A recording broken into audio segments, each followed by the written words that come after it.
Eu vou começar a abrir pedindo para cada um de vocês falar um pouquinho sobre as suas experiências, suas referências e trajetórias e os modelos de negócios e de metodologias das empresas que vocês representam. Vamos começar com o Túlio, aqui do meu lado. Olá, boa tarde a todas as pessoas aqui presentes.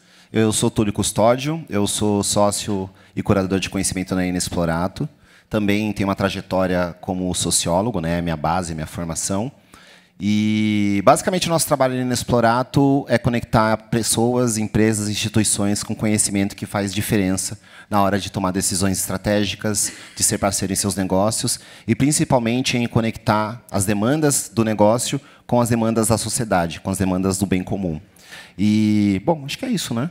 É isso. Boa tarde. Quantos anos tem de atuação em Inexplorato? Nós temos 15 anos de atuação. 15 anos de atuação. Legal.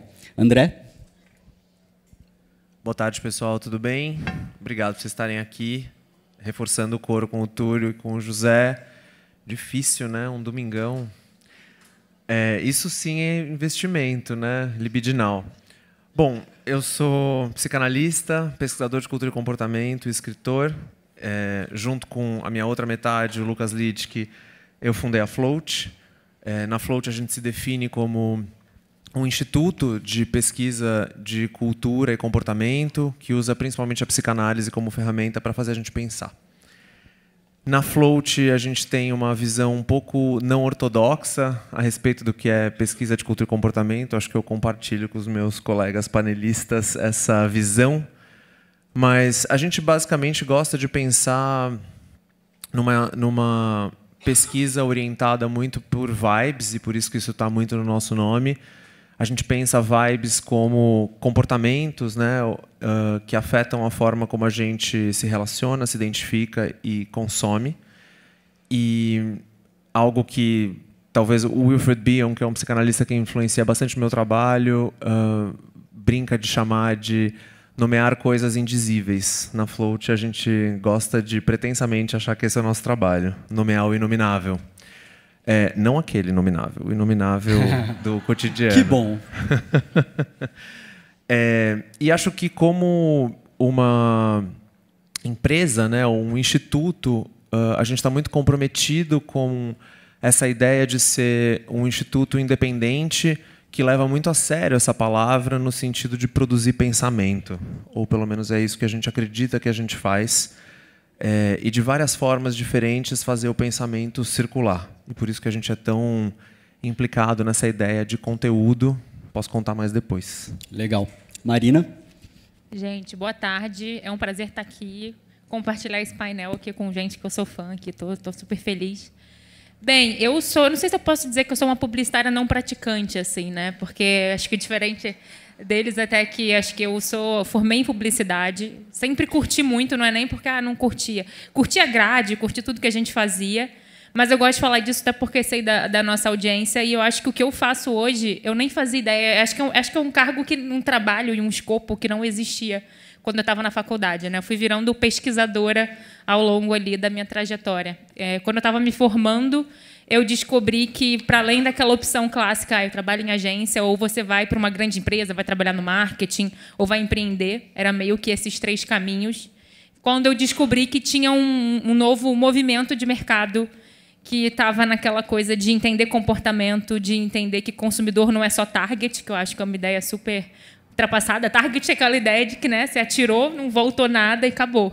Né? Então, foi nesse momento que outros profissionais com outros saberes estavam entrando no mercado para agregar com o que eles tinham, para a gente olhar para as pessoas de uma maneira mais ampla. Quando eu descobri o trabalho da antropologia a serviço da publicidade e conheci a Consumoteca, que é onde eu estou aí, tenho 10 anos de Consumoteca, entrei como publicitária ali para... Acho que assim, sabe aquela vaga que você vai conversar? Eu tomei um café com o Michel Coforado, que é o antropólogo, um dos sócios da Consumoteca, junto com o estatístico, que é o Bruno. E assim, sabe aquela coisa que você vai encantado pela ideia e não sabe nem que vaga é essa? E nisso passaram-se 10 anos.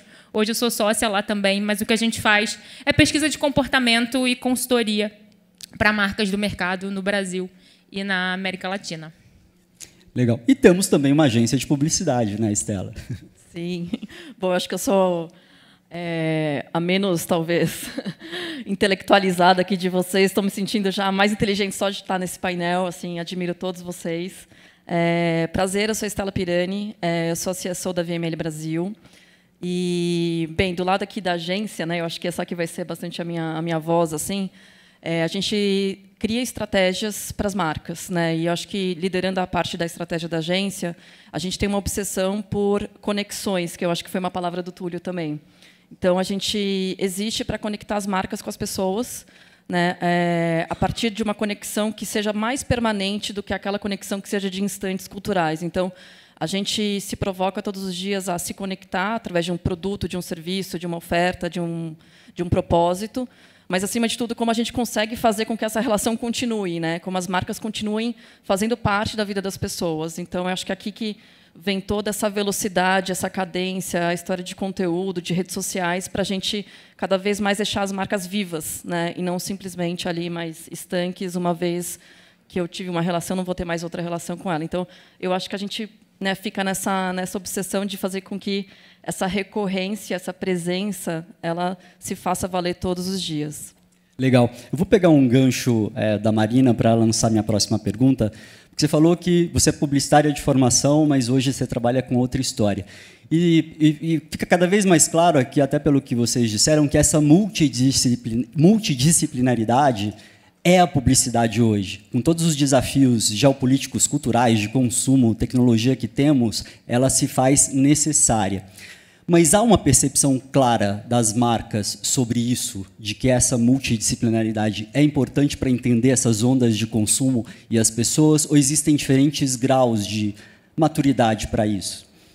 Bem legal essa pergunta. Eu sinto, e aí vou trazer aqui, acho que vocês podem depois adicionar a experiência de vocês, a palavra e o termo multidisciplinaridade em si, né, já está na moda há algum tempo. Eu acho que isso já é uma coisa que é bem vista pelas empresas.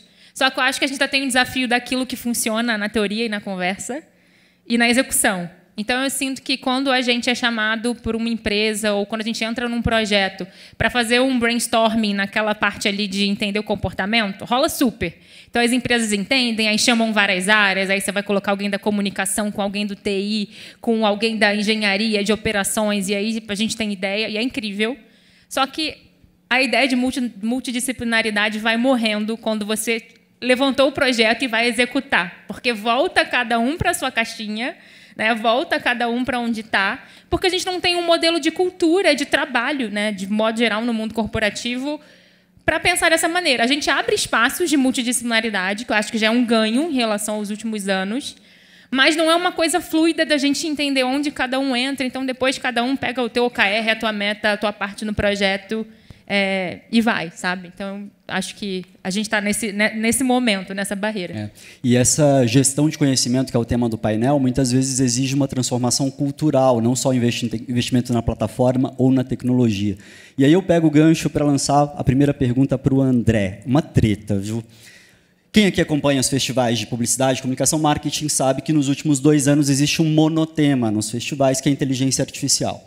Plataformas de automação de campanhas, plataformas de gestão de dados, e muitas vezes gurus e pesquisadores apresentam essas plataformas como sendo a solução para a gestão de conhecimento. Só que no momento em que muitas empresas fazem esse investimento, elas passam a ter acesso a dashboards de dados unificados e gerados por uma máquina.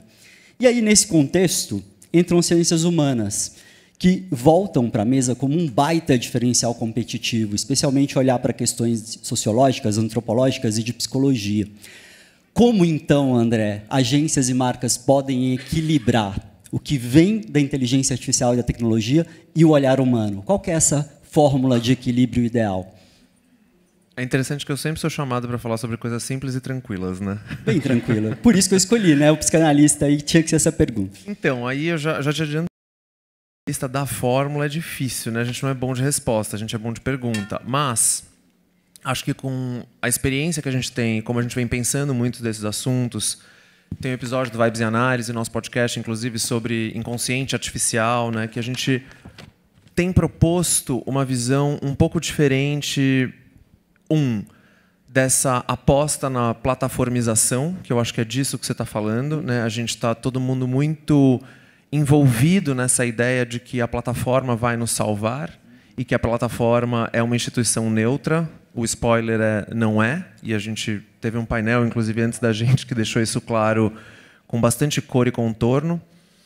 Mas, 2, como é que a gente consegue pensar em toda essa conversa sobre inteligência artificial para além de um eixo que está posto, que é basicamente paranoia e maravilhamento? Né? Tem uma hipótese muito maníaca, usando um termo lá da psicanálise, né, de controle absoluto, de que isso vai nos salvar, o futuro chegou, nunca mais a humanidade vai ser igual ao que foi. E na outra ponta do eixo a gente tem a paranoia, né, que vai acabar com tudo, vai nos matar todos, né, chegamos ao fim, etc. e tal. Difícil, né, porque muito pouca transformação do pensamento se produz dentro desse eixo, né, extremado. Né, não é sinal de saúde mental quando a gente está polarizado, nem de capacidade do pensamento. Então, nesse sentido, o que a gente tenta estimular, e acho que é algo para a gente pensar bastante, é qual é o uso de inteligência artificial que a gente está se propondo, inclusive dentro das organizações. Né? Porque parece que tem 2 hipóteses em jogo para a gente pensar. E aí sempre num eixo de paradoxo, não de dilema. Né? Dilema é uma coisa que a gente resolve quando tem 2 opostos. Paradoxo é algo que a gente não vai conseguir resolver, a gente vai ter que navegar. Nesse sentido, como é que a gente consegue pensar num paradoxo que está posto, que é mais ou menos assim: a máquina pode fazer melhor do que nós, ou a gente pode fazer melhor com o auxílio da máquina? E o que a gente vem acompanhando, pelo menos nos últimos 20 anos, nessa grande tectopia em que todos embarcamos, é que a máquina vai resolver. E a gente esquece que existem grandes interesses por trás do desenho de cada uma das máquinas que operam os nossos dias. A gente está vendo isso agora com as crianças e adolescentes. Né? Passaram-se 10 anos desse experimento cognitivo a céu aberto e agora a gente está colhendo os resultados e vai dar um trabalho dos infernos. Com a inteligência artificial não é diferente. Né? A Talk, que é uma empresa de pesquisa muito legal, da Cristina e da Carla, publicou um estudo esse ano fascinante sobre como 10% dos brasileiros usam inteligência artificial hoje para se sentirem menos sozinhos. O que está em jogo aqui? Exatamente essa questão, né, de que a gente, de novo, embarca em mais uma ideia de que a tecnologia vai resolver problemas crônicos que são um pouco maiores, né, do que gosto ou não gosto, certo ou errado, a minha foto de perfil está boa ou não está. Mas eu não vou fugir da tua pergunta. Então, a questão que a gente propõe, né, quando a gente está pensando em gestão da informação, ou mesmo que tipo de informação a gente está buscando, é como é que a gente enxerga em ferramentas de inteligência artificial utilidade para, por exemplo, organizar o que já foi feito, ou o que já foi pesquisado, ou o que já foi sabido, e não necessariamente usar isso como um substituto da inteligência humana, porque, de novo, a gente fala em inteligência artificial, mas o que a gente tem imposto são modelos de linguagem. Né? Nós somos seres da linguagem. Né? Essa criatura engraçada que é o ser humano, esse animal social, é um ser de linguagem. Então, nessa onda da tectopia que eu estava falando, o que a gente fez nos últimos 20 anos foi tentar terceirizar muitas das nossas capacidades. A gente terceirizou a nossa capacidade de formação de vínculo para o Instagram e para as plataformas de relacionamentos. E a gente está tentando fazer algo muito semelhante com inteligência artificial, que é terceirizar a nossa capacidade de pensar. A nossa luta dentro das empresas é essa. Não há como terceirizar a nossa capacidade de pensar. Isso é o cultivo a uma mentalidade reativa que nos traz ao lugar que a gente está hoje. E é curioso, porque por mais que a gente tenha essas falas mais ardidas, mais ásperas, como a gente já escutou de muitos CEOs, CFOs, enfim, todas essas siglas complexas que eu nem sempre entendo,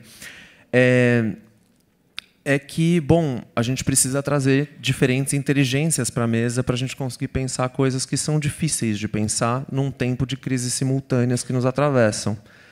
E é curioso, porque a gente acaba trabalhando com empresas que são muito boas, né, em tecnologia, inteligência artificial e, enfim, formas de organização tecnológica informacional. Né? Então, a gente trabalha com o Google, com Netflix, né, com todas as empresas que sabem muito do ponto de vista de dados. Mas parece um pouco clichê, mas por mais clichê que seja, a ideia de que a nossa capacidade de interpretar os dados é a grande questão, é um pouco disso que a gente abre mão, né? E a gente faz isso voluntariamente toda vez que a gente fala, escreve esse e-mail para mim, né? Ou escreve essa mensagem para mim. Porque, claro, gente, humanos são, neuróticos principalmente, né? São essas criaturas curiosas, né? Em que, por exemplo, a gente fala, não sei como terminar com o crush, escreve para mim uma mensagem que vai tornar isso mais fácil, né? Simplificou aqui, mas a gente abriu mão de uma capacidade relacional ou do cultivo a nossa capacidade relacional nesse minuto. Outra coisa interessante da gente pensar, qual é o custo do uso dessas tecnologias, né? Se a gente pensa numa questão ambiental, por exemplo, qual que é o custo hídrico de um comando de 3 a 5 minutos para uma IA, né? São 10 garrafinhas de água de 300 ml, né? Então, tem um jogo que a gente é muito bom, né? No capital tecnonarcísico, né? A gente é muito bom de fragmentar como se as coisas não estivessem ligadas.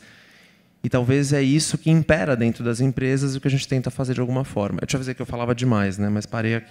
Não, mas sensacional. E aí fica muito claro também que vocês são demandados e contratados para trazer essa provocação, para levar essa provocação desse olhar humano e dessa capacidade nossa de humanizar essa interpretação, né? Total. Nesse contexto dos modelos de linguagem, que por trás deles também existem modelos de negócio, e é aí que gira toda a história da inteligência artificial, nós temos a economia da atenção, com uma série de desafios e excesso de informações. E aí, Túlio, eu queria perguntar para você, a partir até de como é a metodologia de pesquisa e curadoria da Inexplorato, ou seja, vocês não produzem um conteúdo primário, dados primários, mas vocês usam essa base de dados disponíveis hoje. Como, olhando para essa base, é possível identificar o que realmente importa? O que não é uma tendência efêmera e o que, de fato, pode impactar o planejamento das agências e marcas? Como selecionar? Eu vou começar de trás para frente a resposta, porque eu acho que o André dá um gancho muito bom para a gente, diante dos desafios contemporâneos que a gente está em relação à tecnologia, essas soluções, né, o solucionismo tecnológico de achar que um botão que você vai apertar vai resolver todos os seus problemas, as suas questões. Tem 2 palavrinhas que têm feito muita falta nessa relação nossa com tecnologia e que, de alguma forma, ela é uma extensão da nossa relação com o conhecimento e com a geração de informações, que é conexão e profundidade. A gente está cada vez mais com menos capacidade de conectar as coisas, de ver a relação entre Lé com Cré, mesmo que essa seja uma demanda falada, desejada, espelhada, mas cada vez mais isso é muito difícil. E a gente está cada vez mais com menos profundidade em relação a como a gente se relaciona com Lé e com Cré. Então, eu não consigo conectar Lé com Cré, e eu não sei o que significa o Lé, eu não sei para onde o Cré vai, quais são as limitações do Cré, tudo está lidado para mim, e eu tenho que, de alguma forma, me relacionar com isso. Isso tem a ver com um contexto ao qual a gente já está lidando há algumas décadas, mas com muita força nos últimos 20 anos, que é o excesso de informação gerada nos meios tecnológicos, principalmente buscadores, sites, etc. e tal, e além desse excesso de geração de informações, um excesso de acesso a essas informações. A hora que eu entro no Google e digito Lé com Cré, vai aparecer 10 milhões de possibilidades, desde lá, música de criança, não sei o que significa, enfim. E a nossa capacidade de lidar com esse excesso, a capacidade de, ao navegar por isso, você se conectar com aquilo que realmente vai fazer sentido e vai fazer diferença para você, é um desafio que foi colocado, de onde surgiu a curadoria de conhecimento.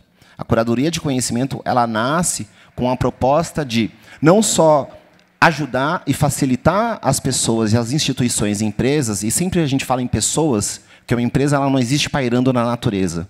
Uma empresa é uma instituição contratual feita por pessoas. Instituições é a mesma coisa. Enfim, ajudar as pessoas a navegar melhor por esse universo. A enxergar, inclusive, na relação da conexão entre as informações, não apenas aquilo que elas já sabem que sabem. Então, sei lá, eu sei bastante sobre sociologia, porque eu sou sociólogo. Eu sei que eu não sei bastante sobre química, porque química ficou lá no colégio para mim. Mas também as coisas que eu não sei que eu sei sobre, e também as coisas que eu nem sei que eu não sei sobre. que estão totalmente fora do meu universo de atuação, que está acontecendo aqui e que, muitas vezes, essa informação conectada com essa aqui, conectada com essa aqui, vai fazer toda a diferença em relação a como eu tomo uma decisão, como eu faço um plano, ou como eu simplesmente mudo de vida e vou fazer outra coisa, etc. E tal. Até uma coisa muito rápida, que acontecia muito, né, na Inexplorato, no começo da Inês, mais ou menos até uns 7, 8 anos atrás, além de trabalhar com empresas, a gente fazia as caixas, né, curadoria direcionada, que era para a pessoa física. Né? E, assim, o que mais acontecia era... A gente fez a caixa para a pessoa, né, a gente fazia uma conversa com ela, ela recebia, depois de uns 40 dias, uma caixa física de madeira, com uma série de conteúdos para essa pessoa, e, assim, recorde de audiência de demissões. Isso sempre acontecia. A pessoa passou por aquilo e ela falou assim, não, minha vida não faz mais sentido, vou fazer outra coisa, vou, enfim. Desculpa empresas que perderam essas pessoas, mas, enfim, elas estão felizes hoje. Voltando. Então, isso nos facilita, isso nos dá a possibilidade, e esse é o desafio da curadoria de conhecimento. Para isso, nós construímos um método que se inicia com um diagnóstico, que nada mais é do que entender, de fato, qual é a necessidade de conhecimento daquela pessoa, daquela instituição, daquela empresa, porque nem sempre o briefing diz o que se quer. E aí, por isso, aquela coisa que eu falei para vocês. O sabe que não sabe, não sabe que sabe, não sabe que não sabe, é fundamental para você se conectar com a real necessidade que está por trás daquela demanda.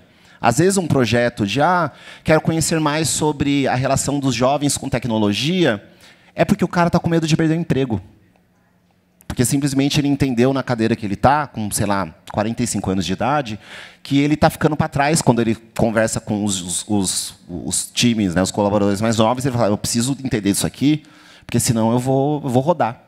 Né? Enfim, começa com essa detecção, né, de entender a necessidade de conhecimento, passa por um processo de entender quais são as informações nos mais diferentes formatos que ajuda a responder essas necessidades, e essas informações elas estão em todos os campos possíveis. Elas estão na academia, elas estão nas ciências humanas, nas ciências naturais, na tecnologia, no livro, no artigo, no especialista, no saber popular, na cultura popular, na música, na arte, enfim.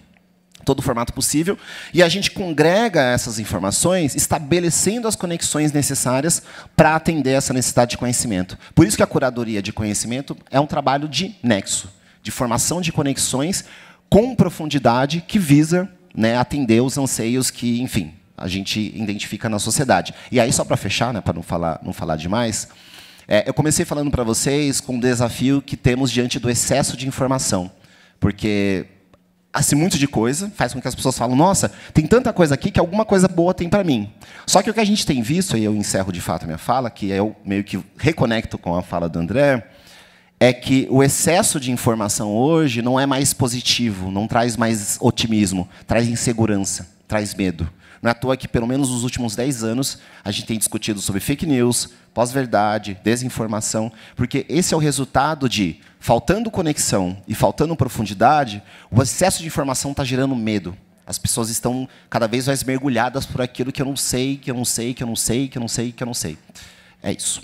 E tanto conexão quanto profundidade e essa capacidade de conectar essas pontas vem muito do pensamento acadêmico, né? Crítico, que muitas vezes é questionado se é mesmo tão necessário assim. E popular também. É sempre importante. Tem muitas vezes que... Vou falar rapidinho, não vou cortar, mas assim, tem muitas frases e conhecimentos e situações que um saber popular responde. Uma tese ajuda também, mas você já ouviu esse samba aqui? Não sei o quê, mas você já ouviu esse cântico popular aqui? Você já ouviu essa expressão popular aqui? Enfim, então... Sensacional. E aí, nesse contexto de profundas transformações e novos atores para ajudar a gente a fazer essa gestão, nós temos a agência de publicidade que, durante muito tempo, deteve essa gestão de conhecimento dos clientes, durante décadas, pelo menos na nossa indústria. Estela, de que forma as agências veem esse movimento hoje, da chegada da consolidação dessas novas empresas e olhares, e, principalmente, como vocês se transformam para manter a relevância com o cliente nessa gestão?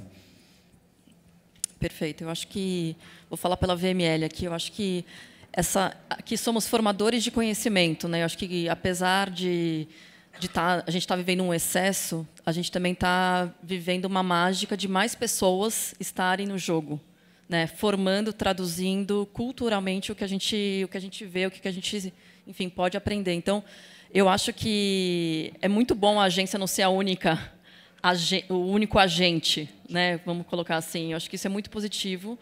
E eu acho que quanto mais pessoas estiverem nos ajudando a traduzir o que está acontecendo com as pessoas na cultura, isso é fantástico. Então, acho que isso é ponto pacificado. O que eu vejo agora de oportunidade de evolução é como que a gente consegue trabalhar juntos. Colaboração, né? Exatamente. Então, putz, a gente não precisa na VML ou em qualquer outra agência se cobrar para ter todo tipo de especialista, todo tipo de conhecimento de um determinado assunto. Mas como que a gente consegue convidar, né, quem está junto com a gente na hora certa?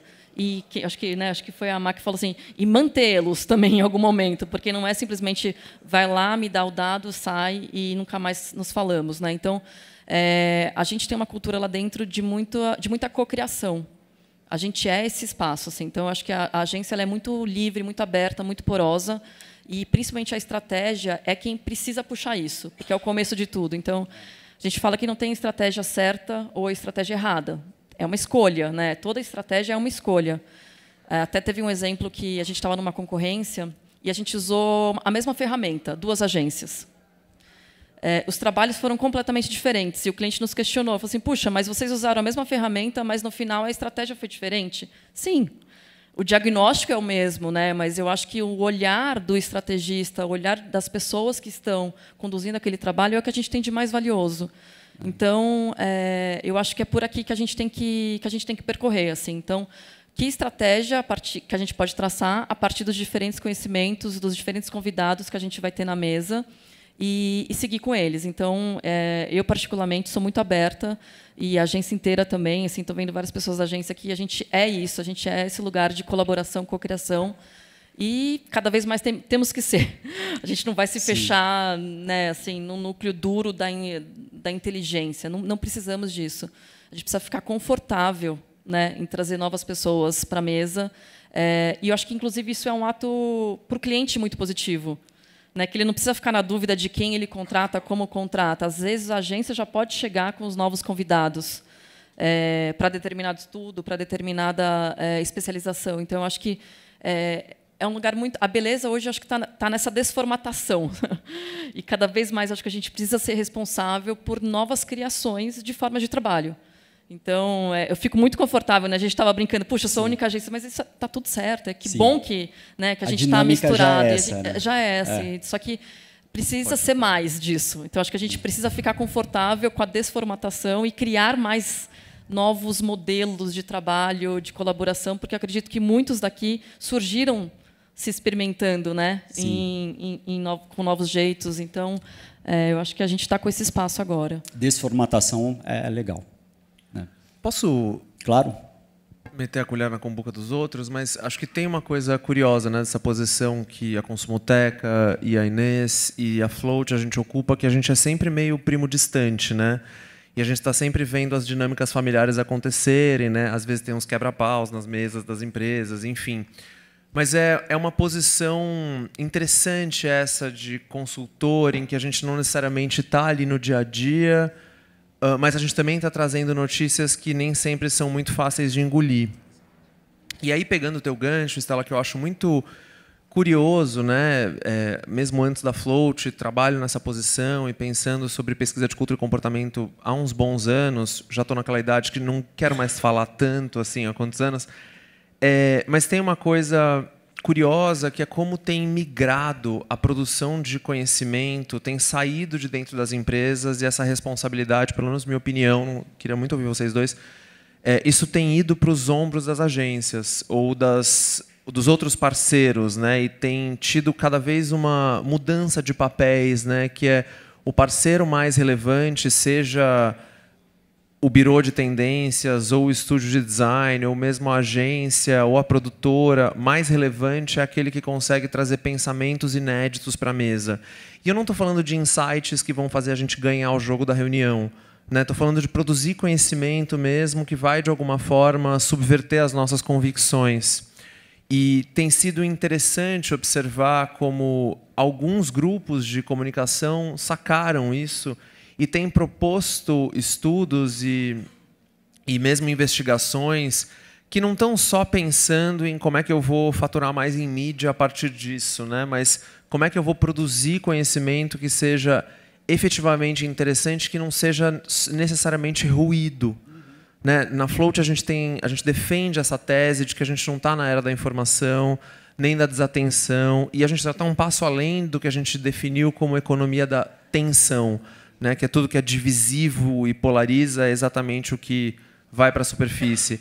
A gente tem defendido a ideia de que a gente está na era do ruído. E ruído é essa palavra curiosa, né? Porque, ao mesmo tempo que a gente sente que está sempre afogado por informações irrelevantes, e as empresas passam por isso também, porque as pessoas também estão mergulhadas em uma quantidade enorme de coisas que muitas vezes parecem um mar de mesmice. E o jeito da gente lidar com o ruído também é traiçoeiro, porque como usuários, né, a gente passa o dia inteiro bombardeado por ruído, e quando a gente quer um tempinho extra, a gente vai para mais ruído nas nossas telas, né? Estou vendo aqui pelo menos uma meia dúzia fazendo isso nesse momento.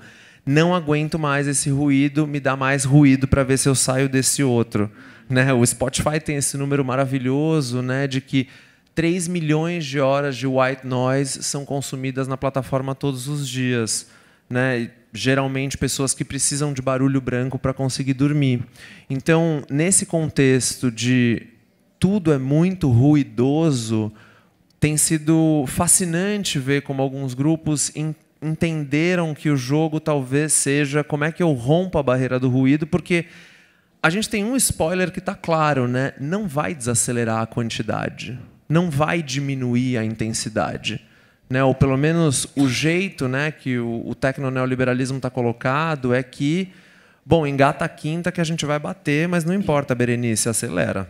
Uhum. Então... bom, você já até respondeu a próxima pergunta que eu faria para você, que é exatamente num campo mais tático, de que forma essa gestão pode acontecer junto com as agências. Tem um termo que, nas pesquisas que a GoEd fez esse ano nos festivais, nós ouvimos muito, tanto das marcas quanto de institutos de pesquisa, que é a importância de se fazer um download de conhecimento, que nada mais é do que você plataformizar, trazendo o termo que você trouxe aqui, dados e informações para que elas possam eternamente ser acessadas, independente do capital humano que está naquele presente, naquele momento, naquela empresa. E aí eu queria trazer para o campo mais tático e prático mesmo dessa gestão de conhecimento, a pergunta para a Marina. Marina, como você vê esse movimento na perspectiva da metodologia de vocês, desse download de conhecimento, de ter essa plataformização? E, na prática, como que isso se dá? Olha... Nessa era do que a gente vem falando aqui, né, de tudo ao mesmo tempo agora, excesso de informação, o download ele é importante, mas eu acho que ele é o passo 1. Né? Acho que está tudo descentralizado, acho que até o Túlio colocou como o trabalho... tem o que você acessa, o que você nem faz ideia que existe, né? E acho que a gente passou muito tempo quase que numa caverna de Platão. Sabe, aquilo não existia e eu vivia, e hoje eu acho que a gente... tem mais consciência esse FOMO de tudo que está circulando e está perdendo. E quem trabalha com comportamento tem que se policiar, porque a gente tem que acompanhar e a gente tem aquele dilema de preciso sair da minha bolha e saber o que está acontecendo, mas também não posso sair demais porque minha saúde mental não aguenta e eu tenho que vir para cá, vir para lá. E a ideia desse cérebro que reúne tudo para fazer um download, até quando pensam em plataformas de inteligência artificial, eu acho interessante quando a gente pensa no sentido de centralização e organização da informação, desse ruído de tudo, né? Porque muitas pesquisas, muitas empresas que chegam com um briefing, uma pergunta para a gente, às vezes ela não tem o dado da outra área. Né? Assim, ela chega com um dilema, sendo que a pessoa do TI tem dado de navegação das pessoas que a gente podia analisar para outro fim, e a pessoa da outra área tem dado, mas ela está preocupada com um reporte de lá de fora que saiu, que falou que agora a trend do TikTok é essa, e ela não tem onde bater esses dados, sabe? Então, eu acho que tem alguma coisa, pensando na metodologia do que a gente trabalha, é problematizar muito a palavra insight, porque eu acho que ela vem sendo banalizada. Às vezes, você tem uma conversa com alguém, ou a gente apresenta algo e a pessoa fala, nossa, eu tive um monte de insight. Eu falo, incrível, porque para eu ter um insight, eu fico, às vezes, um mês. Assim. Então, quando você fala insight, eu acho que a gente tem que saber separar o que é dado e fato e constatação do que é insight. A gente gosta de pensar insight como algo que vai dessa conexão, dessa profundidade, mas eu acho que insight ele é uma mini teoria sua de leitura do cenário no momento, que te ajuda a tomar a decisão com aquilo, né, que vai te minimizar a incerteza, porque ninguém tem bola de cristal quando se trata de comportamento humano, né? A gente não é algoritmo, a gente não é máquina. Então, as pessoas, quando você trabalha com comportamento, e as empresas chamam, como a André traz, tem uma ansiedade, uma projeção, às vezes, não sei se vocês sentem isso, de que a gente diga, e agora? Acabou isso? A trend é essa? Só que a gente vive na era das contradições, assim, acho que sempre existimos, mas acho que ficam mais claras e mais aceleradas as tendências e as contratendências. Então, qualquer assunto que a gente pegar hoje, você vai achar dados divergentes, né? Então, não é o dado, não é o reporte que você vai ler e vai ter, às vezes, achar que a sua empresa tem um cérebro corporativo com aquele reporte.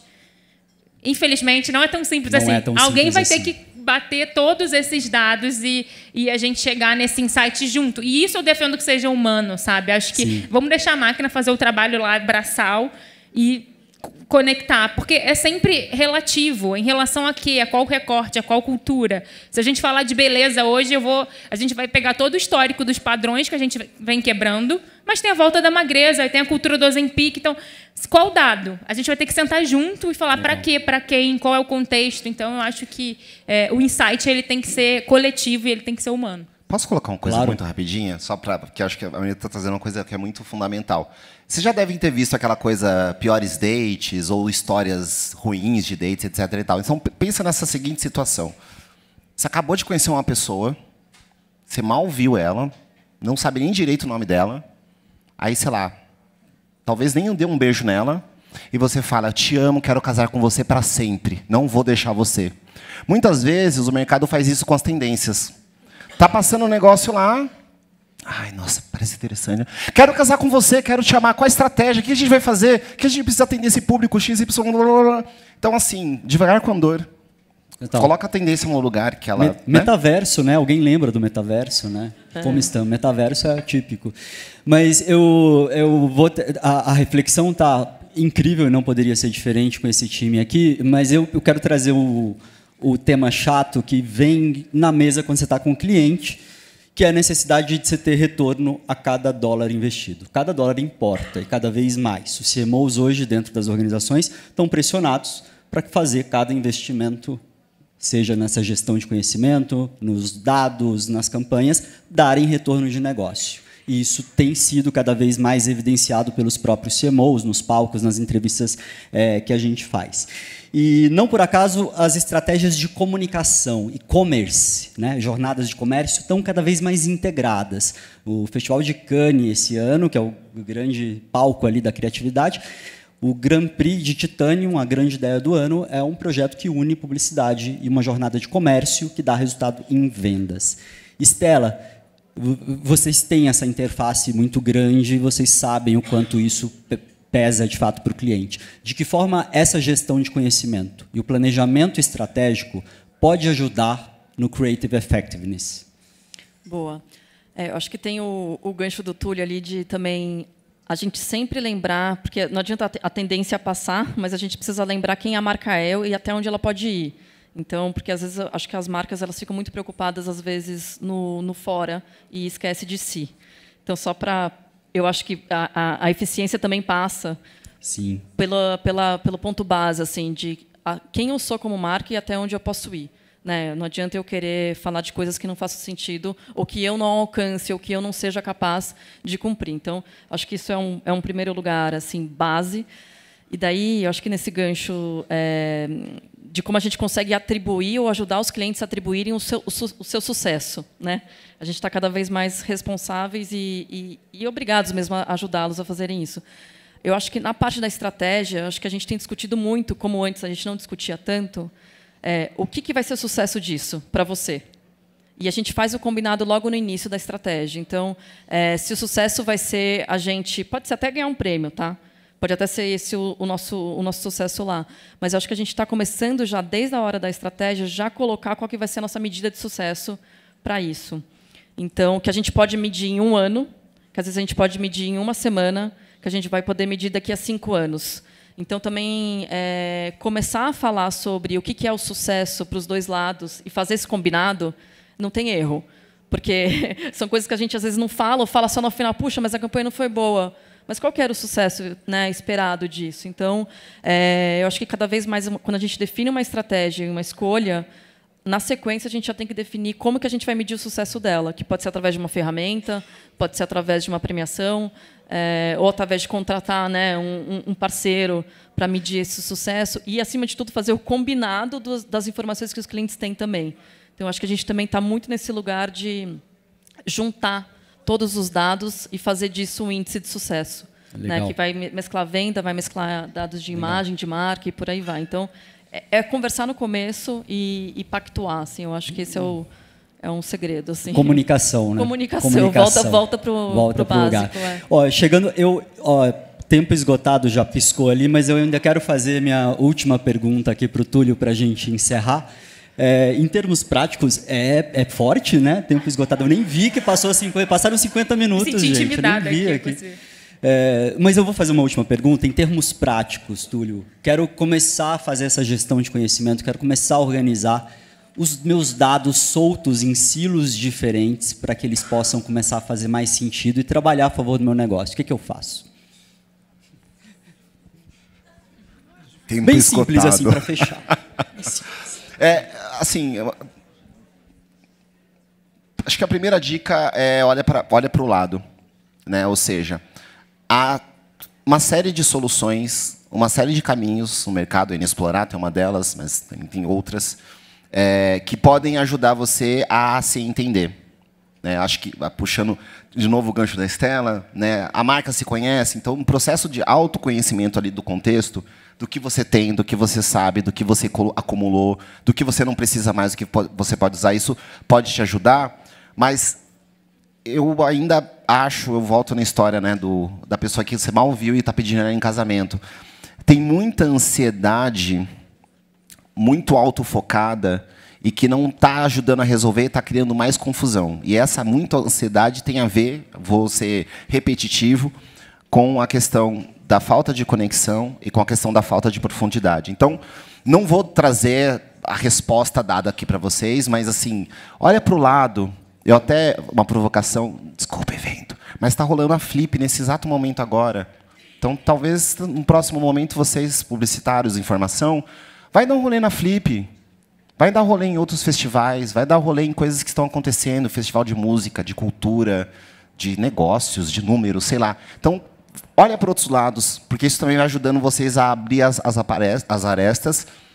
E lembre-se desse combo. Conexão, profundidade. Como eu estou conectando ou não as coisas, ou é possível conectá-las, e o quão profundo eu estou indo nas informações, para além daquilo que está na minha frente, para além daquilo que eu vi, um filme, uma referência, uma comunicação, uma ideia ou um dado, o que ele pode me levar a mais coisas? Né? 50%, para onde eu vou com isso? Total. Acho que eu responderia assim. Gente, acho que tem 3 takeaways muito fortes aqui desse painel, que dá para a gente levar para casa de forma muito forte. O primeiro ampliem os horizontes, a multidisciplinaridade importa e as ciências humanas mais do que nunca importam. Segundo ponto as máquinas são importantes e inevitáveis, as ferramentas assistivas estão aí, todos nós usamos e vamos continuar usando, mas nós somos muito mais potentes do que elas. E o terceiro ponto calma, vai dar tudo certo. Acho que fica essa mensagem aqui. Quero agradecer muito a Estela, a Marina, o André, ao Túlio, obrigado, e obrigado a vocês que estão aqui. Valeu.